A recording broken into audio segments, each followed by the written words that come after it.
আসসালামু আলাইকুম সবাইকে। ওয়েলকাম টু মাই কালামি ভেরি টক। যেহেতু আমার টিকিট করা ছিল আর্লি মর্নিংয়ে, তো সকালবেলা উঠেই আমি রেডি হয়ে চলে যাচ্ছি বাস স্টেশনে। তো আমি এখন আমাদের বাস টার্মিনালে চলে আসছি, কামিজকা এখানে। এখানে আমি বাসের জন্য ওয়েট করছিলাম। অলরেডি বাস চলে আসছে এবং আমি এখন মেট্রো স্টেশনে যাব। তো মেট্রো স্টেশনে এসে দেখি ২ মিনিট লেট। তো টার্মিনালে ওয়েট করছিলাম। তারপরে অলরেডি চলে আসছে এবং আমি এখন চলে যাচ্ছি আমার মেইন যে ফ্লেক্স বাস হ্যারাডান্সকা সেখানে। তো এখানে আসতে আমার প্রায় ১০ মিনিট সময় লেগেছে দেবিস্কা থেকে। তো অলরেডি আমার বাসও কিন্তু চলে আসছে। আমি বাসে উঠেও পড়েছি। এখন আমার গন্তব্য হচ্ছে কার্লোবি। প্রায় ২ ঘন্টা জার্নি শেষে অবশেষে আমি কার্লোবিবাড়ি টার্মিনালে পৌঁছে গিয়েছি। মাশাআল্লাহ! এত সুন্দর সিটি, মাশাআল্লাহ!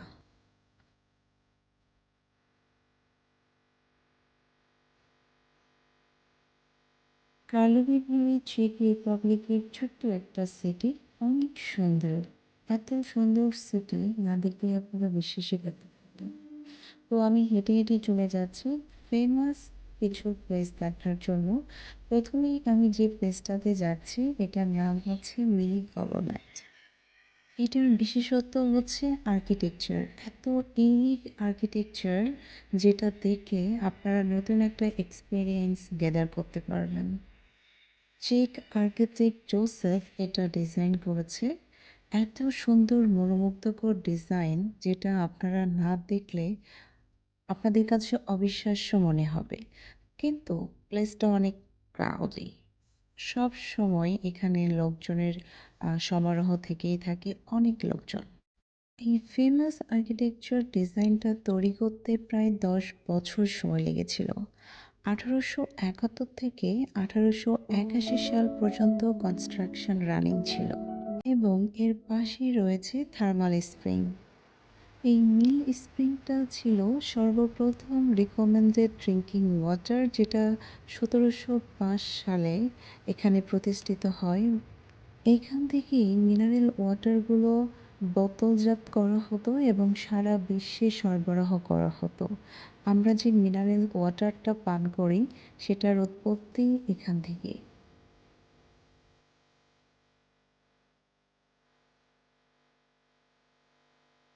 এই হচ্ছে সেই মিলি কলোনেট ফেমাস আর্কিটেকচার বিল্ডিং, যেটার আর্কিটেক্ট জোসেফ, এবং এর ডিজাইন আপনাদেরকে একটা অ্যাস্থেটিক ভাইবস দেবে।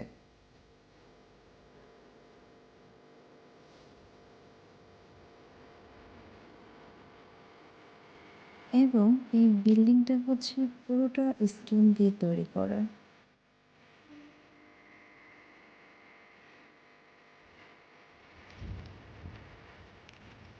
কালোবিবাড়ির এই দিনের ওয়েদারটা অনেক সুন্দর ছিল। একটা সানি ওয়েদার, কিন্তু প্রচণ্ড গরম ছিল। টেম্পারেচার প্রায় 40-র কাছাকাছি ছিল।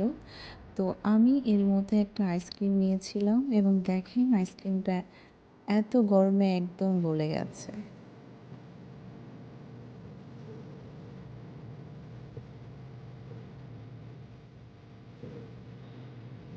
এরপর আবার আমি হাঁটতে শুরু করলাম, কারণ সিটিটা আপনি না হাঁটলে এক্সপ্লোর করতে পারবেন না। তো যত হাঁটবেন তত নতুন কিছু এক্সপ্লোর করতে পারবেন। আর হেঁটে হেঁটে সব কিছু এক্সপ্লোর করার মজাই আলাদা। তো এই জন্য আমি সোজা হাঁটতে শুরু করে দিয়েছি।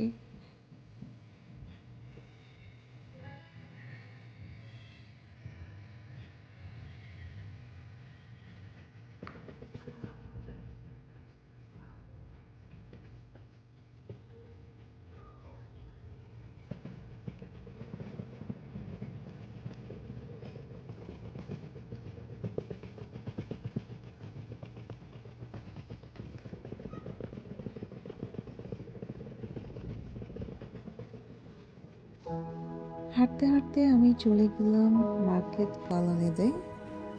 মার্কেট কলোনাতে কার্লোভি ভ্যারির আরেকটি ফেমাস প্লেস, এবং এটা সম্পূর্ণটা কাঠ দিয়ে তৈরি। এবং এটার অফিসিয়াল ওপেনিং হয়েছিল 1883 সালে। এটা সব ট্যুরিস্টদের জন্য ফ্রি অ্যাক্সেসেবল, কোনো টিকিটের প্রয়োজন হয় না এখানে, এবং এর পাশেই একটা সুন্দর ক্যাসেল আছে। এরপর আমি চলে যাচ্ছি সেই হাই ব্যারাক চার্চ দেখার জন্য। এত সুন্দর, এটা উচ্চতা কিন্তু অনেক বেশি, এবং এটার নাম হচ্ছে চার্চ অফ সেন্ট ম্যারি। এর সামনেই সুন্দর একটা কফি শপ আছে, এটা হচ্ছে ব্যাক ভিউ, অনেক সুন্দর। এরপর আমি চলে গেলাম আরেকটি ফেমাস প্লেসে, এটার নাম হচ্ছে hot spring. First mineral water এখান থেকে এসেছিল, এবং এটার উচ্চতা 112 মিটার। 16th সেঞ্চুরিতে এটা আবিষ্কার হয়েছিল, এবং এটার টেম্পারেচার 74.3 ডিগ্রি সেলসিয়াস। এটা এত পরিমাণ হট। তারপর আমি চলে গেলাম শপিং প্লেসে এক্সপ্লোর করার জন্য। তো এখানে কিছু ব্যাগের শপ ছিল, তো আমি সেগুলোতে গেলাম। তারপরে আমি চলে গেলাম একটা ড্রেসের শপে, অনেক এক্সপেন্সিভ, এই জন্য আর কিছু কেনা হয় নাই। এরপর আমি চলে গেলাম অনেক সুন্দর এবং রোমান্টিক প্লেস, মিলি কালনেট পার্ক বলে এটাকে। এই পার্কটা এত সুন্দর এবং এত রিল্যাক্সিং, যেটা এখানে না গেলে আপনারা উপলব্ধি করতে পারবেন না। এবং এখানেও কিন্তু মিনারেল ওয়াটার আছে, এর কাছেই আছে শপিং সেন্টার। এরপর আমি চলে গেলাম পার্কটা এক্সপ্লোর করার জন্য।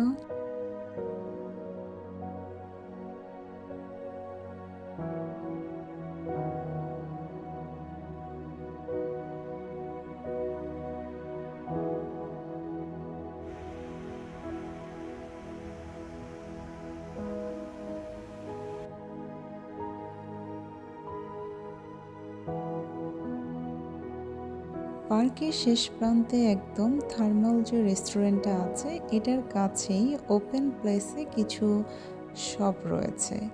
এখানে অনেক কম প্রাইসে আপনারা শপিং করতে পারবেন। এখানে চাদর আছে, ব্যাগ আছে, সানগ্লাসেস আছে। এই যে ওড়নাগুলো আপনারা দেখছেন, এটা বাংলাদেশে কিন্তু অ্যাভেলেবল। আমাদের বাংলাদেশি যে চাদরগুলো আমার কাছে সেম টু সেম মনে হয়েছে, বাট প্রাইস কিন্তু তুলনামূলকভাবে আমার কাছে রিজনেবল মনে হয়েছে বাংলাদেশের তুলনায়, কিন্তু ওড়নার প্রাইসগুলো আবার বেশি মনে হয়েছে। এখানে যে চাদরগুলো আছে, আমি যদি বাংলাদেশের সাথে কম্পেয়ার করি ম্যাটেরিয়ালস এবং এই চাদরগুলো, প্রাইস বাংলাদেশি টাকায় 500 টাকা, বাট বাংলাদেশে এই চাদরগুলো কিন্তু আপনারা 1000 টাকার নিচে পাবেন না। তো সেই তুলনায় এখানকার কোয়ালিটি এবং প্রিন্ট এবং সব কিছু আমার কাছে অনেক বাজেট ফ্রেন্ডলি মনে হয়েছে। তো আমি এখান থেকে 2টা চাদর নিয়েছি, এত সুন্দর, না কিনে আসলে থাকাও যায় না। বাট আদার্স আমি আর কিছু কিনি নাই। এরপর আমি চলে গেলাম ব্যাগ সেকশানে ব্যাগ দেখার জন্য, এবং এখানকার ওড়নাগুলো কিন্তু অনেক সুন্দর, কিন্তু অনেক এক্সপেন্সিভ। এই ওড়নাগুলোর প্রাইস ছিল 200 চেক ক্রাউন, যেটা আমি বাংলাদেশি টাকায় কনভার্ট করলে প্রায় 1200 টাকার মতো। এসব দেখতে দেখতে প্রায় দুপুর হয়ে গিয়েছে। তো লাঞ্চের জন্য আমি খুঁজে বের করেছি একটা ইন্ডিয়ান রেস্টুরেন্ট, হান্ডি। আমার এত ক্ষুধা লেগেছে এবং তারা এত লেট করেছে খাবার দিতে, আমি আর ভিডিওর ক্লিপ নিতে পারি নাই। তো খাবার শেষ করে আমি চলে গেলাম আরেকটা টুরিস্ট প্লেসে, এবং পানি এত ঠান্ডা এখানকার, তো আমি কিছুক্ষণ পা ভিজাই রাখলাম, কারণ ওয়েদার এত পরিমাণ হট ছিল যা বলার বাহিরে।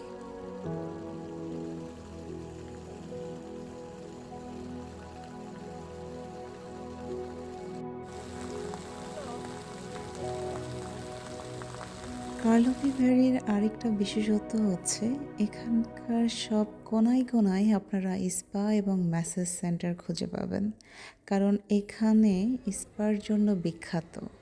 তো কার্লোভি ভ্যালিতে গেলে আপনারা চাইলে অবশ্যই থাই ম্যাসাজ, স্পা এবং বিভিন্ন ধরনের ম্যাসাজ সার্ভিসগুলো নিতে পারেন। এবং অনেক রিজনেবল প্রাইসে।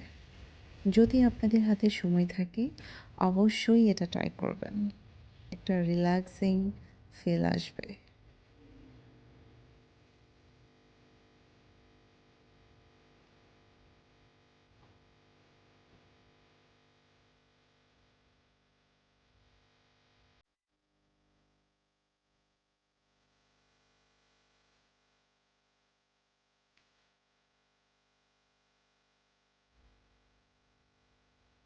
হাঁটতে হাঁটতে আমি আরেকটা শপ এক্সপ্লোর করলাম।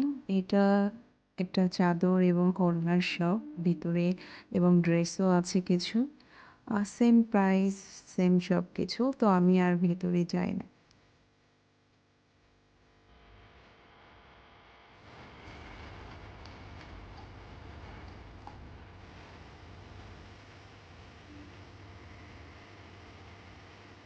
হাঁটতে হাঁটতে প্রায় বিকেল হয়ে গিয়েছে এবং হঠাৎ করে ৩টার দিকে ওয়েদার একদম চেঞ্জ। রৌদ্রোজ্জ্বল পরিবেশ থেকে মেঘলা আকাশ, কিছু বুঝে ওঠার আগেই একদম ঝড় বৃষ্টি শুরু হয়ে গিয়েছে। তো আমি কিছু সময়ের জন্য অপেক্ষা করলাম, প্রায় ২ ঘন্টা পর বৃষ্টি ভালো হইলো। তারপর আরেকটা পার্কে গেলাম এক্সপ্লোর করার জন্য। এদিকে আমার ফেরারও সময় হয়ে গিয়েছে, তো আমি আস্তে আস্তে টার্মিনালের দিকে চলে যাচ্ছি। আরেকটা ইনফরমেশন হচ্ছে, প্রাগ থেকে কার্লোভির গাড়ির টিকিট হচ্ছে ১৩৫ ক্রাউন এবং ট্যাক্স সহ ১৪৪ ক্রাউনের মতো আসবে। এটা শুধুমাত্র স্টুডেন্টদের জন্য। তো এই ছিল আমার কার্লোভি বাড়ির একটা ব্লগ। আশা করছি আপনাদের ভালো লাগবে।